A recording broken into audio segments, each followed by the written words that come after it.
Senhor.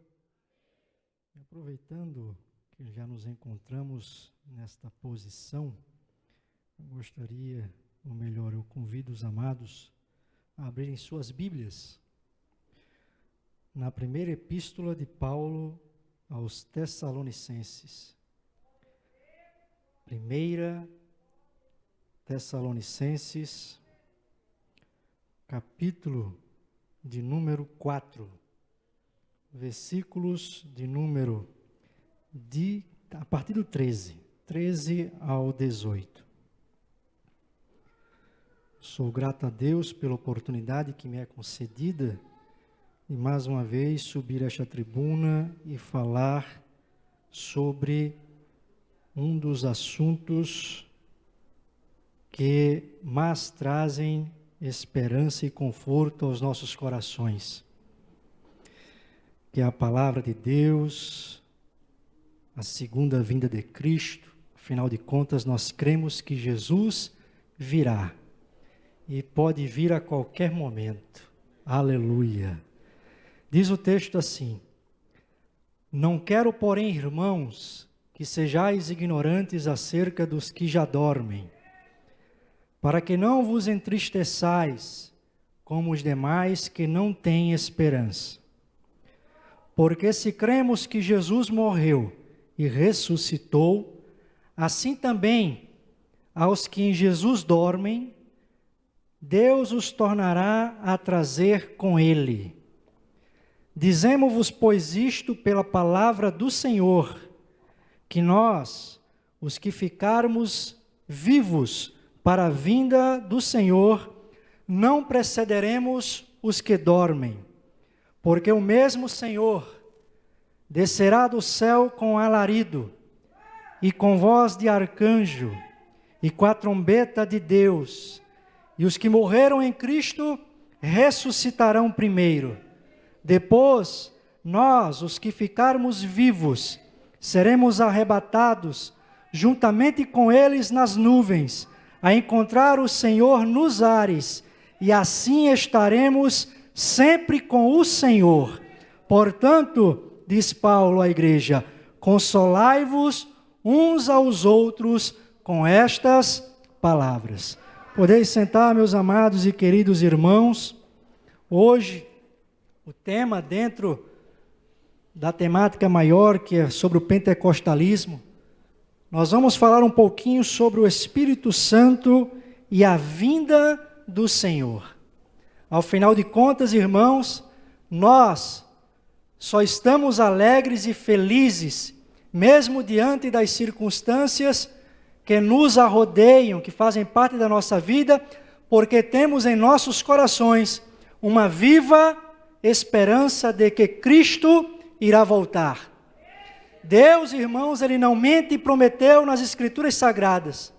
O Senhor Jesus, quando esteve aqui na terra, prometeu em João capítulo 14, versículos 1 ao 3, que Ele voltaria com propósito para nos levar para perto dEle, porque, irmão, Ele nos ama tanto que deseja passar a eternidade do nosso ladinho. Então, eu gostaria, irmãos, de começar falando sobre algo, porque nós percebemos que a promessa da volta de Jesus, se levarmos em consideração aquilo que foi escrito no Novo Testamento, já se fazem 2000 anos. E as pessoas tendem a pensar, mas já se fazem 2000 anos, será que Cristo irá voltar mesmo? E nesta noite eu gostaria, irmãos, de falar ao seu coração e avivar esta esperança, esta promessa que o Senhor nos fez, porque fiel é aquele que prometeu. E o Espírito Santo, irmãos, Ele inspirou homens santos a escreverem diversos textos. Afinal de contas, Ele é o Espírito da verdade, e o Senhor Jesus falou que Ele viria para esta terra para nos guiar em toda a verdade. E Ele inspirou homens a escreverem as cartas, os livros do Novo Testamento. expressando e nos alertando sobre este maravilhoso evento que diz respeito à segunda vinda do Senhor. E de antemão, antes de começar a falar sobre isto, eu gostaria, irmãos, de frisar que nós, assembleianos, temos um credo. Nós temos uma declaração de fé e nós cremos, com base na Bíblia Sagrada, que o Senhor Jesus voltará uma segunda vez. E esta segunda volta se dará em duas fases distintas. A primeira, o arrebatamento. E depois de 7 anos, dentro do contexto da 70ª semana de Daniel, ele voltará e todo olho o verá. Mas o que eu quero chamar a atenção, irmãos, é porque nós não devemos aguardar sinais. Nós não devemos aguardar o filho da perdição se manifestar, porque Deus nos prometeu que antes de tudo isto, Ele voltaria e nos levaria num piscar de olhos. Então, irmãos, quando eu comecei a estudar isso, e há alguns meses atrás, eu me alegrava porque toda vez que eu me deparo, irmãos, com esta promessa, eu esqueço de tudo aquilo que estou passando aqui na terra, porque sei que Deus prometeu algo maravilhoso, aquilo que olho nunca viu, ouvido nunca ouviu, é aquilo que não desceu ao nosso coração, é isto que Deus preparou para nós. E o Espírito Santo, inspirou homens a escrever para nós, para alegrar os nossos corações, como fez, por exemplo, com o próprio Paulo escrevendo aos Filipenses, capítulo 3, versículo 20. Eu gostaria, irmãos, que você pudesse acompanhasse. Vou tentar falar um pouquinho devagar para dar tempo de você abrir sua Bíblia. Filipenses, capítulo 3, versículo 20. E Paulo escrevendo, inspirado pelo Espírito Santo, porque o Espírito Santo nos guia nesta verdade. Ele diz: mas a nossa cidade, ela está nos céus, donde também esperamos o Salvador, o Senhor Jesus Cristo. Veja, irmãos, que Paulo, ele tinha essa esperança, e tinha a certeza e a convicção de que não pertencia a este mundo. E é por isso que o apóstolo Pedro vai escrever em uma de suas cartas, a primeira carta, no capítulo 2, versículos 11 e 12, que nós somos peregrinos e forasteiros nesta terra. Hoje até escutei, achei interessante, ele diz: nós é que somos os verdadeiros sem terra, porque nada neste mundo, irmão, nos pertence. Nós somos cidadãos da pátria celestial. Paulo ainda escrevendo, irmãos, aos Colossenses, no capítulo 3, no versículo 4, ele vai dizer, inspirado pelo Espírito Santo: quando Cristo, que é a nossa vida, se manifestar, então também vós vos manifestareis com Ele em glória. Observe, irmãos, que esta é a esperança final, diz respeito à salvação final. Afinal de contas, a salvação é um processo, e ela se dará com a redenção do nosso corpo. E Paulo está dizendo aqui que quando Ele se manifestar, nós nos manifestaremos com Ele em glória, ou seja, o nosso corpo alcançará finalmente, irmãos, a plenitude em Cristo Jesus, e seremos glorificados. E este é o alvo da trajetória cristã, é ser glorificado para poder entrar aonde? Nos céus. Afinal de contas, Paulo escreveu, a nossa pátria é os céus. Paulo escreveu esse texto que nós lemos esta noite, falando aos Tessalonicenses: olha, tem alguns de vocês aí, inseridos no meio de vocês, dizendo que vocês estão passando por muitas tribulações e que Jesus já voltou, vocês ficaram e agora vão ter que lidar com a grande tribulação. Mas Paulo escreve: olha, não quero que vocês sejam ignorantes. Existe, irmãos, um mistério que ele diz lá em 1 Coríntios capítulo de número 15, versículos 51 e 52. E que mistério é esse? Jesus irá voltar para arrebatar a sua igreja. Nós não temos que esperar, irmãos, as tribulações que sobremaneira aumentarão naquele grande período de 7 anos chamado de grande tribulação. Por quê? Porque a igreja não passará por ela. E é isto, irmãos, que Paulo está dizendo nesse texto. Nós, olha só, a partir do versículo 16, o mesmo Senhor, Ele descerá do céu com alarido. E sabe o que é alarido, irmãos? É um grito de guerra, utilizado pelos generais para convocar os seus soldados. Sabe o que é isso? Um dia, o general celestial irá voltar a esta terra, e somente aqueles que permanecerem fiéis haverão de escutar de bom tom os seus sonidos da batalha, dizendo: filhos, venham para perto de mim. Então, irmãos, continuando, o Espírito Santo inspirou o escritor aos Hebreus para declarar: ora, o Senhor aparecerá uma segunda vez, Hebreus 9, 28. Não mais para tirar pecados como Ele fez na primeira vez, mas agora para salvar, para redimir o nosso corpo, aqueles que esperam por Ele, e eu espero por Ele. Louvado seja o nome de Deus. Pedro, escrevendo a sua carta, no capítulo 5, a primeira carta, no versículo 4, ele vai dizer: e quando aparecer o sumo pastor, alcançareis a incorruptível coroa de glória. Então, irmãos, observe que diversos textos, e há muitos mais do que estes que nós lemos, em que nos deparamos com esta viva promessa que os escritores inspirados pelo Espírito Santo de Deus deixou para a nossa consolação. E é por isso que Paulo escreve no versículo 18 do texto que nós lemos: portanto, consolai-vos uns aos outros. Eu não sei, irmãos, o que se passa no seu dia a dia, na sua vida, mas tenha a certeza que Cristo a qualquer momento pode voltar. Então, irmãos, o que eu gostaria de frisar esta noite, e gostaria de alertar os irmãos, é sobre esta esperança. Essa esperança, ela não pode morrer. Essa esperança, irmãos, não pode desvanecer, nem tampouco diminuir em nossos corações.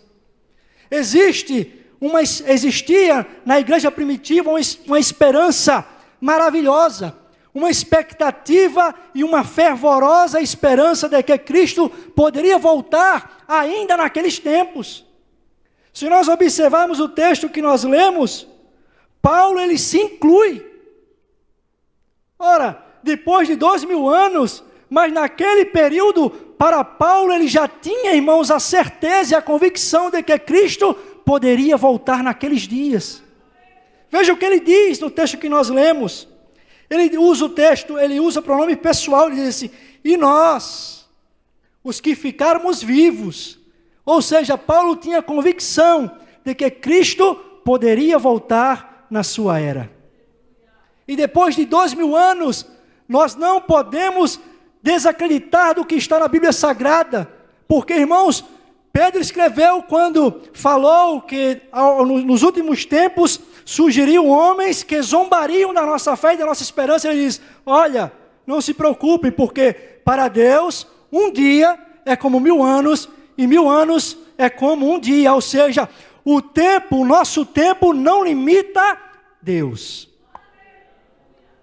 Então, essa mesma esperança que ardia no coração de Paulo, que ardia no coração de Pedro, que ardia no coração de Tiago, que diz que o Deus dele está às portas, o juiz está às portas e que nós devemos preparar, esta é a esperança que deve arder em nossos corações. Então, eu gostaria de falar sobre a iminência do retorno de Cristo, porque, irmãos, é isto que nós acreditamos. Iminência não é: o Senhor vai chegar daqui a 10, 20 anos, daqui quando os sinais se cumprirem. Não, nós cremos que Cristo pode voltar a qualquer momento. Por quê, irmãos? Porque os sinais já se cumpriram ou estão se cumprindo. Se nós observarmos, não resta mais nenhuma evidência de que Cristo tenha que tardar. Então, irmãos, o que eu gostaria de frisar e consolar os irmãos, exortar os irmãos se animem, porque a esperança de Cristo voltar ainda é uma verdade. O escritor aos Hebreus, ele vai dizer, lá no capítulo de número, só um instantinho, irmãos, que agora me perdi. Hebreus capítulo 10, versículos 24 e 25. Se os irmãos puderem acompanhar, vejam o que ele diz. Ele diz, ó, cuidemos também de nos animar uns aos outros no amor e na prática de boas obras, não deixando de nos congregar, um texto famoso, conhecido, como é costume de alguns. Pelo contrário, façamos admoestações. Em outra versão vai dizer, encorajemo-nos uns aos outros. Ainda mais agora que vocês veem que o dia se aproxima.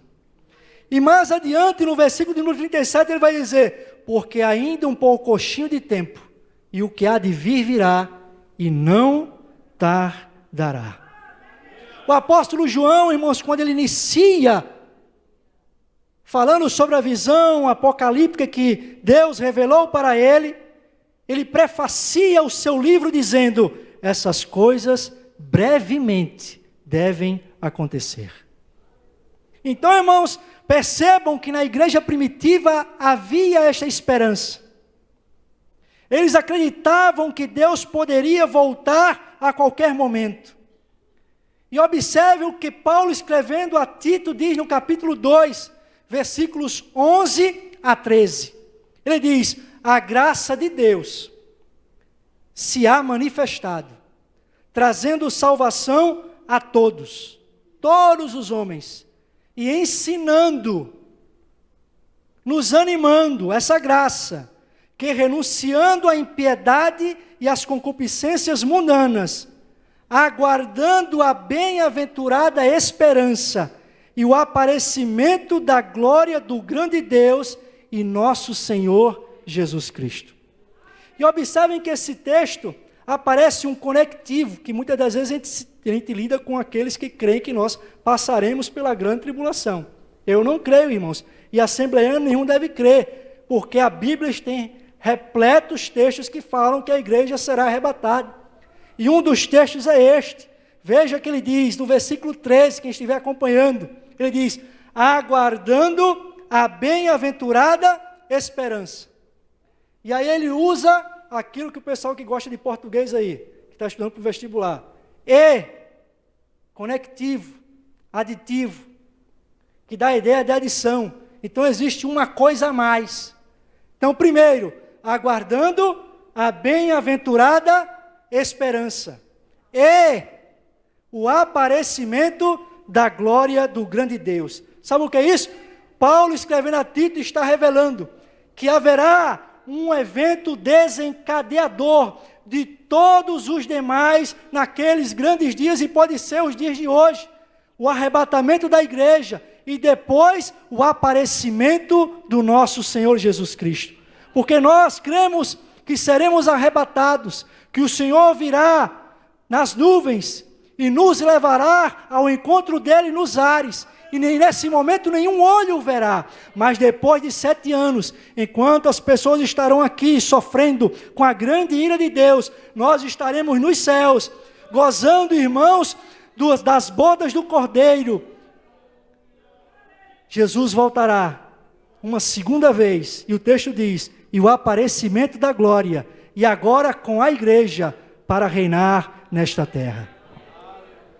Então, nós temos, irmãos, esta firme convicção de que não passaremos pela grande tribulação.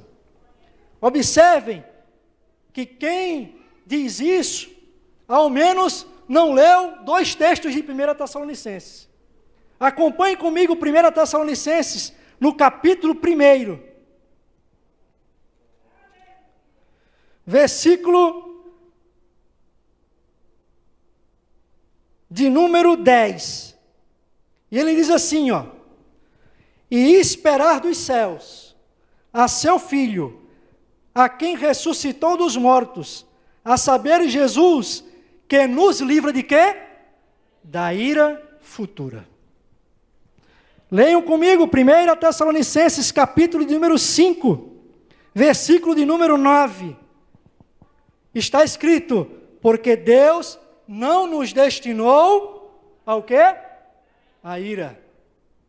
Então, irmãos, nós que permanecermos fiéis por ocasião do arrebatamento, Deus prometeu nos levar e nos livrar da ira que está por vir. E que período tenebroso será esse período chamado da grande tribulação?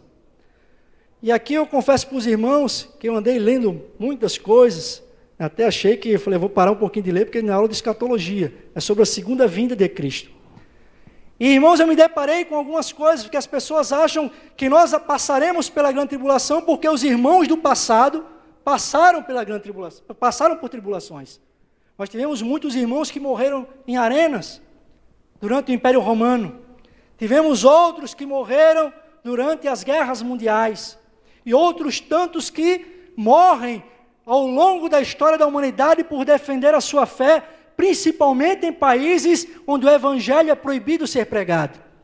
E as pessoas acreditam que seria injusto da parte de Deus fazer com que estas pessoas do passado sofreram tanto e nós, da era presente, não tivéssemos que passar pela grande tribulação. Mas eu os convido a abrirem suas Bíblias em Mateus, capítulo de número 24. E observem que Jesus, falando sobre o princípio das dores, no sermão profético, ele vai dizer algo interessantíssimo. Ele vai, irmãos, classificar este período de grande tribulação. Em outras versões, ele vai chamar de grande aflição. Lá no versículo de número 21, ele diz assim, ó: porque haverá, então, grande aflição, como nunca houve desde o princípio do mundo até agora, nem tampouco o haverá jamais. Vejam, irmãos, que não é qualquer tribulação. A palavra tribulação na Bíblia Sagrada, ela se refere a vários contextos. Existe um sentido não escatológico, como é o caso de João 16:33, no mundo tereis aflições, tereis tribulações. Existe o caso de Apocalipse capítulo 3, versículo 10, em que Deus promete à igreja de Filadélfia livrá-los das tribulações que haveriam de ocorrer durante a grande tribulação. Mas essa tribulação ela é diferente. Essa tribulação, irmãos, ela é um período terrível, a ponto do próprio Senhor Jesus dizer, no versículo de número 22, que se segue a leitura que eu pedi para os irmãos lerem, ele diz assim: e se aqueles dias não fossem abreviados, nenhuma carne se salvaria. Então observe que aqueles que se apegam a esse apelo, dizendo que nós devemos também passar por tribulações como aqueles do passado passaram, eles não se apegam a esse texto em que Cristo, ele revela que a tribulação que está por vir é um período totalmente diferente. Mas paremos por enquanto de falar sobre a grande tribulação, porque nós, aqueles que permanecemos fiéis, Paulo escreve, seremos arrebatados. E não passaremos por esse período de tribulação, por esse período de aflição, mas a palavra de Deus nos exorta a esperar sim o retorno do nosso Senhor e Salvador Jesus Cristo, que nos livra da ira futura.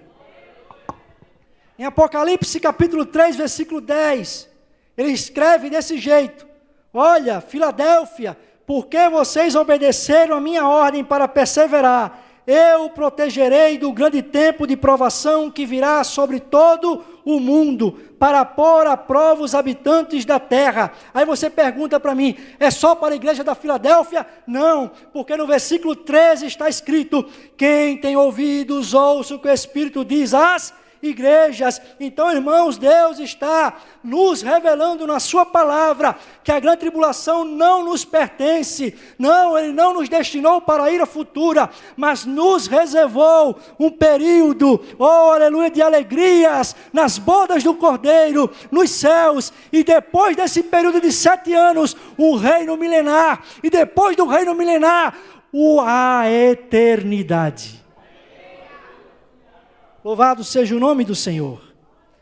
Então, nós temos que sonhar e desejar em nossos corações que o Senhor, Ele breve virá. E como não será maravilhoso, irmãos, ouvir da parte de Deus a trombeta soar e o Senhor com voz de arcanjo chamar: irmãos, venham, filhos, venham para o gozo eterno. Mas como é que a igreja primitiva nutria essa esperança? Afinal de contas, 2000 anos se passaram e Jesus ainda não voltou. Alguém pode lhe perguntar isso. Ora, se Jesus disse que prometeu voltar e depois de 2000 anos não voltou, e aí? Há alguma coisa errada. Ou os apóstolos erraram, ou a Bíblia está errada. Mas, irmãos, eu gostaria de dizer, apegando-se àquilo que nós já lemos há pouco, na Epístola de Pedro, que o tempo para Deus não é igual ao nosso tempo. Então, eu posso supor que Deus pode demorar mais 2000 anos. Afinal de contas, o tempo de Deus não é o nosso. Mas eu particularmente creio que diante do declínio da sociedade em que nós vivemos, diante dos sinais que já se encontram cumpridos, Deus, Ele há de voltar em breve na pessoa de Jesus Cristo para nos levar. Não resta mais nenhum evento no calendário profético. A vinda de Cristo, irmãos, é iminente. Pode ocorrer a qualquer momento. E Ele não está limitado ao nosso tempo, eu repito. O Senhor, diz a palavra, não retarda a sua promessa.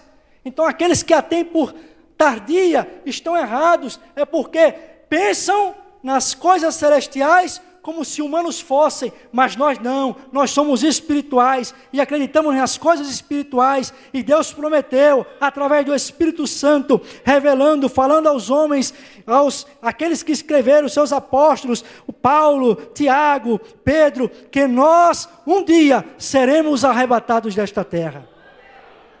A hora exata, Jesus Cristo falou que nós não sabemos, e isto é verdade. Ele escreveu, Mateus capítulo 24, versículo 42. Quem quiser acompanhe, ele diz: vigiai, pois, porque não sabeis a que hora há de vir o vosso Senhor. Mas o fato é que Ele pode vir a qualquer momento. Aleluia! E eu creio, irmãos, que Ele pode vir a qualquer momento. E a demora, que para muitos se reflete nisto, uma demora, nada mais é do que a graça de Deus se revelando à humanidade para a salvação. Porque Ele deseja que toda a humanidade se salve. É bem verdade que isto provavelmente não acontecerá, porque muitos já morreram sem Cristo, outros morrerão sem Cristo, sobretudo no período da grande tribulação.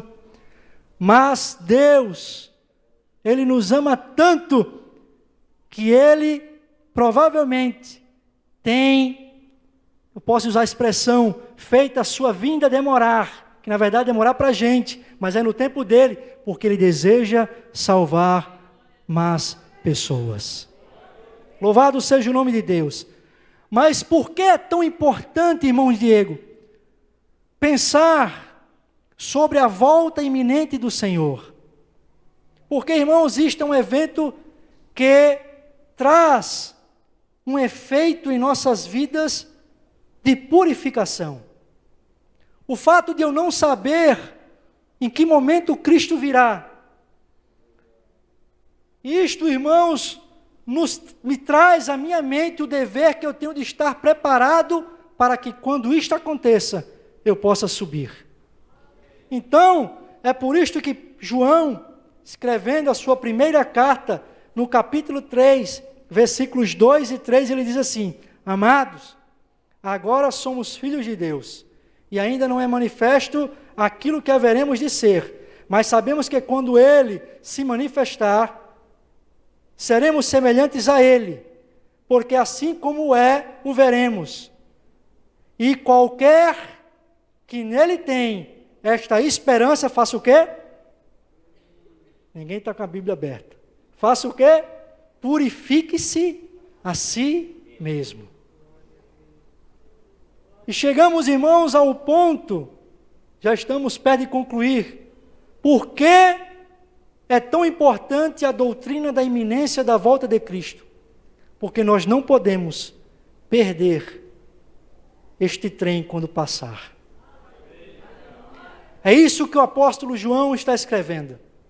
Ele diz assim: e todo aquele que tem esta esperança de que faz parte da igreja que será arrebatada naquele grande dia, purifique-se a si mesmo. E Paulo, escrevendo aos Romanos, no capítulo de número 13, ele vai escrever algo fantástico.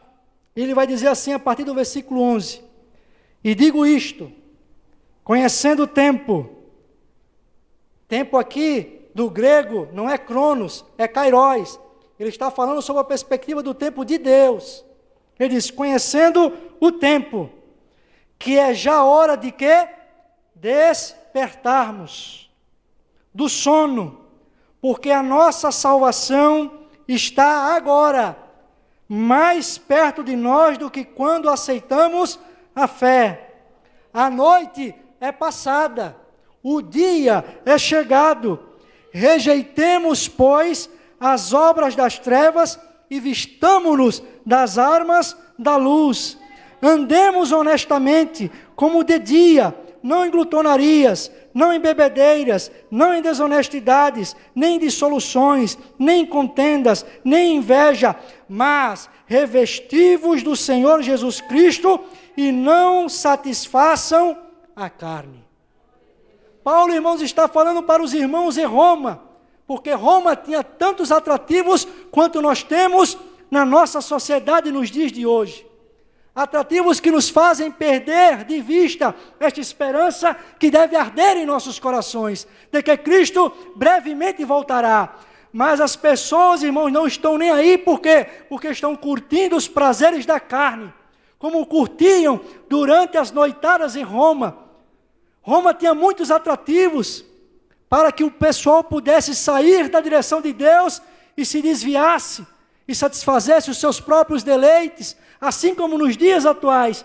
Mas Paulo está escrevendo aqui, irmãos, não somente para a igreja de Roma, mas também para a igreja dos dias atuais. Ei, a noite é passada, o dia é chegado, rejeitemos as obras das trevas, vistamo-nos das armas da luz, para que naquele grande dia possamos escutar com alarido, eu repito novamente, o Senhor nos chamar para perto dele.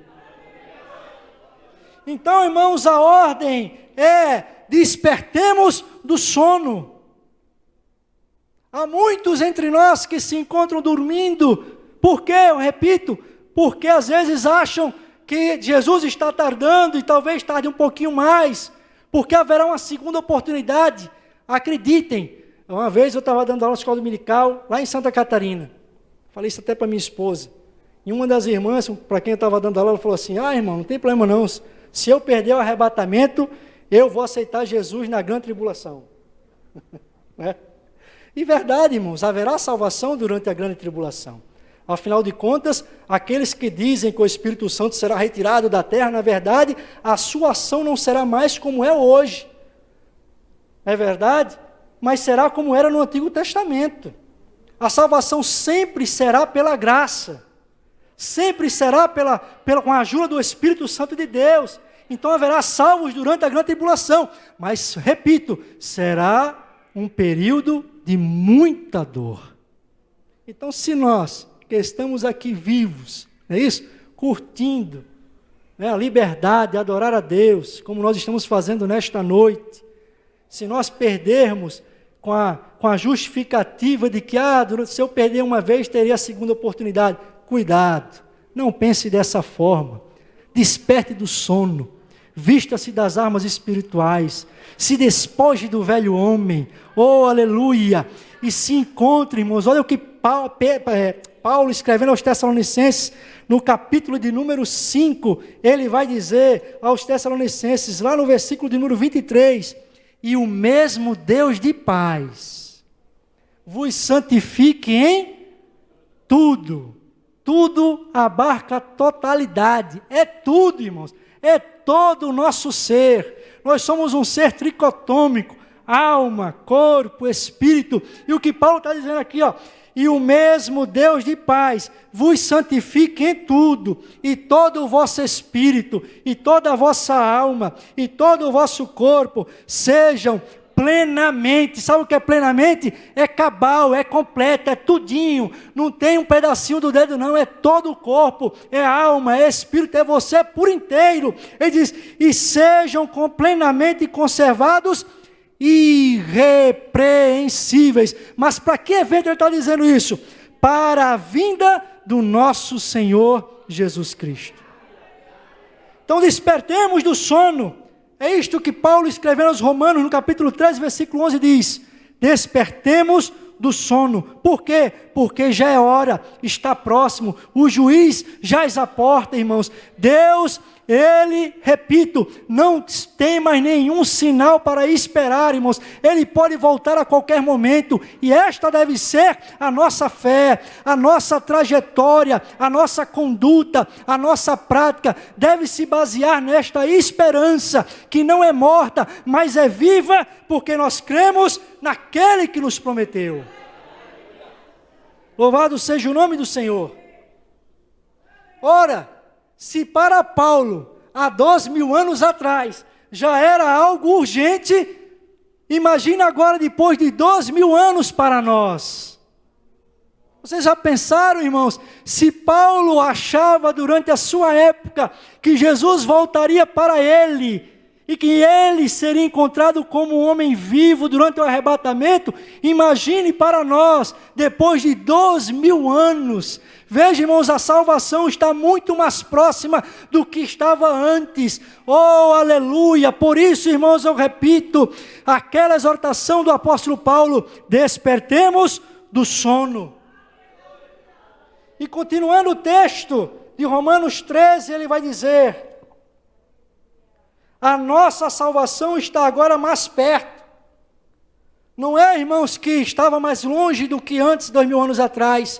Mas o que Paulo está falando é que a nossa salvação, que iniciou-se lá com a regeneração, que continua nos nossos dias, dia após dia, com a santificação, que é um processo, há de ser terminada naquele grande dia com a nossa glorificação.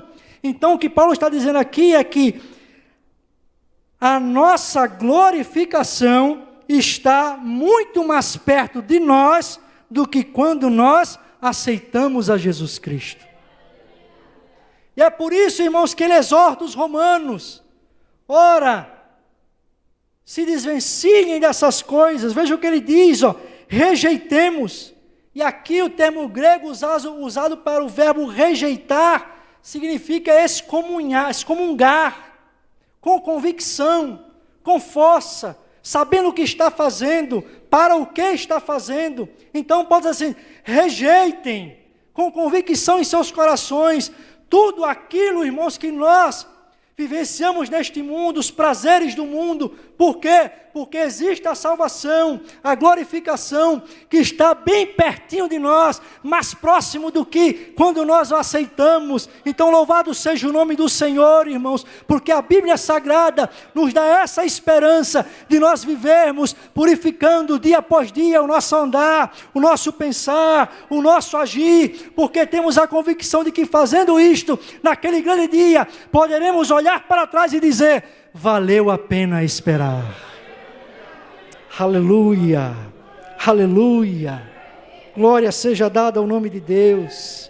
E ele diz, andemos honestamente, não em glutonarias, não praticando as obras da carne, até mesmo, irmão, porque no momento em que aceitamos a Cristo, as coisas velhas se passam, tudo se faz novo. Agora nós temos a mente renovada por Cristo, 1 Coríntios 1,16. Então, agora nós vivemos para Ele, Ele é o nosso Senhor, nós não somos mais donos do nosso nariz, e eu com orgulho bato no peito: Senhor, Tu és o meu dono, eu não pertenço mais a mim, mas vivo para Ti, com a esperança de que um dia nos encontraremos nos ares.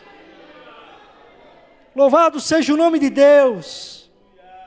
Veja, eu comecei falando com os irmãos o texto de Filipenses capítulo 3, versículo 20, em que Paulo diz que nós não somos cidadãos desta terra, mas cidadãos dos céus.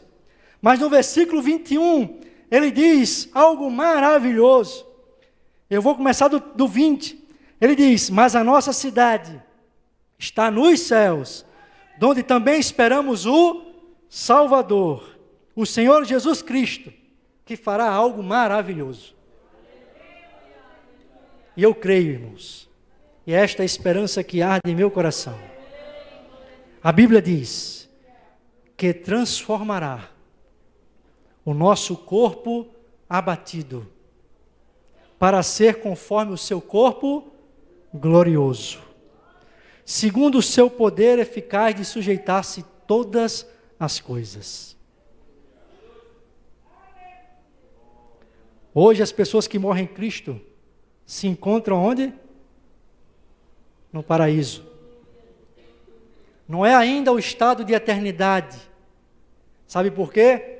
Porque ainda carecem de um corpo glorificado. A alma e espírito estão lá, mas carecem do corpo para viver a eternidade com Deus. Mas naquele grande dia, o texto que nós lemos nos adverte e nos revela que estes que morrerem em Cristo ressuscitarão primeiro. E nós, os que ficarmos vivos, seremos arrebatados e teremos os nossos corpos glorificados. E aí sim, irmãos, e aí sim, alma, corpo e espírito, prontos para viver a eternidade com Deus, para reinar com Deus no milênio, para não passar mais pelo julgamento do grande trono branco, porque eu tenho certeza, irmãos, que aqueles que permanecem em Cristo, durante o arrebatamento, não seremos julgados para sermos salvos, mas receberemos os nossos galardões segundo os nossos feitos nesta terra, segundo a intenção dos nossos corações, no tribunal de Cristo.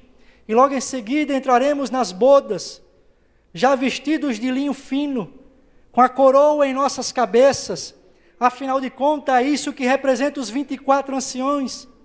Representam ali a igreja, preparada, aguardando os demais irmãos da grande tribulação, para que juntos, após o período dos 7 anos, possamos voltar com Cristo a esta terra, para agora, irmãos, trazer salvação aos nossos irmãos das tribos de Israel, para julgar as nações, para adentrar o reino milenar, não mais em corpos naturais, mas em corpos glorificados, celestiais, e demais não mais sujeitos ao pecado, não mais sujeitos à dor, não mais sujeitos à tristeza, não mais sujeitos às lágrimas, mas para sempre alegres, alegres porque estaremos com Cristo para todo o sempre.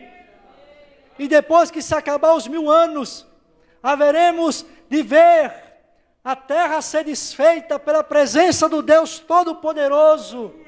Aleluia! E novos céus, nova terra descerão, e para sempre participaremos da eternidade. Irmãos, eu não sei você, mas eu me alegro sobremaneira por falar neste momento, porque esta é a minha esperança, esta é a esperança daqueles que amam a Deus. É por isso que o apóstolo Paulo, escrevendo a Timóteo, na sua segunda carta, próximo, irmãos, do seu martírio, ele vai dizer: olha, combati o bom combate, acabei a carreira. Ele olha para trás e diz: guardei a fé. Desde agora, a coroa da justiça me está guardada. E não será, irmãos, o presidente Trump que nos dará essa coroa. Não será o rei da Inglaterra que nos dará essa coroa, mas o justo juiz. Aleluia! Glórias a Deus, aquele que prometeu voltar para nos levar para as muitas moradas celestiais, para que onde Ele estejamos nós também. E Paulo diz: o justo juiz me dará naquele dia. E ele complementa: e não somente a mim, mas a todos aqueles que fazem o quê? Amam a sua vinda, que não perderam a esperança, que continuam alegres, que continuam perseverantes, que estão despertados do sono, que já se despiram do velho homem e já se revestiram do novo homem, que estão somente aguardando aquele momento em que a trombeta soará, e com alarido, eu repito, irmãos, que eu fico imaginando, eu sou militar, irmãos, e às vezes a gente treme quando ouve a voz do nosso comandante, dando aquele brado, convocando a gente para uma determinada tarefa, uma determinada atividade. Está aqui o presbítero Joviano, que também compartilha disso comigo, e muitos outros militares. Eu fico imaginando, irmãos, não qualquer general humano, mas o nosso supremo general. Oh, aleluia, com alarido. Oh, glorificado seja o nome do Senhor, com voz de arcanjo, após a última trombeta, Ele nos chamar: Diego, aleluia, Julie, Pedro, Nemuel, João, Joviano, irmãos, Deus, Ele há de voltar, e pode ser a qualquer instante, pode ser agora, no abrir e piscar dos olhos. Deus, Ele está à porta, irmãos, louvado seja o nome do Senhor, aleluia. Como, irmãos, é bom saber que esta esperança, ela arde em nossos corações, porque fiel é aquele que nos prometeu. E eu concluo cantando só um texto do hino número 469 da nossa harpa, que diz assim, ó: quando angelical trombeta neste mundo estrugir, o meu nome ouvirei Jesus chamar, pois eu creio na promessa e que Deus a vai cumprir. Quando ouvir Jesus meu nome proclamar, aí entra glória, glória, aleluia. O meu nome ouvirei Jesus chamar. Glória, glória, aleluia. Eu espero ouvir Jesus a me chamar. Agradeço a oportunidade em nome de Jesus.